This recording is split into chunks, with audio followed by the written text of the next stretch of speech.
Mapagpalang gabi po sa inyong lahat mga kaibigan. Nag-uulam ba po pa kayo nitong ganyan po na sardinas saka mayroong itlog? Ayan po, mayroon pong blessing na dumating po na nagbigay biyaya po na sa isang kapatid po. Ayan po. Dahil alam po niya na wala akong pera na pambili na pang-ulam ko po, kundi mga sardinas lamang po.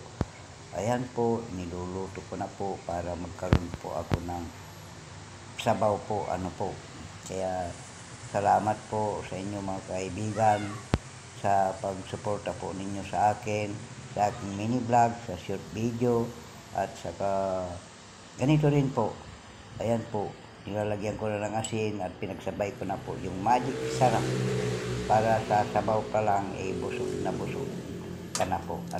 Ay ako pala ang busog dahil alam naman po ninyo, bira po ako magluto ng ganyan mga isda, kundi mga padigo lamang po, kung padigo o kaya pinapupulward ko lang po nila sa akin yung mga ulam po sa aking mga anak. Ito po isang biyaya po ng isang kapatid po na binigyan po niya ako.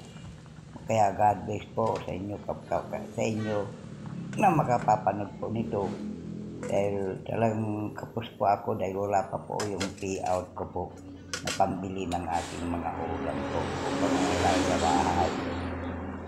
Kumusta na po kayo mga kaibigan? Sana ay nasa mabuti kayong kalagayan sa po ng inyong mga pamilya.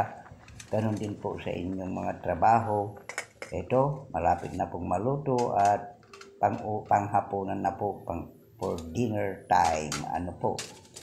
Kaya lagi po tayong magpapasalamat sa Panginoong Diyos na buhay dahil wala po siyang sawa na nagbibigay biyaya po sa atin, lalong-lalo na po sa ating physical na pamumuhay, na pangangailangan po. Yan sana ang ulam ko. Pero nagbigay biyaya po ng isang pamangkin na bumili po sila ng ulam nila ng tilapia at binigyan din po niya.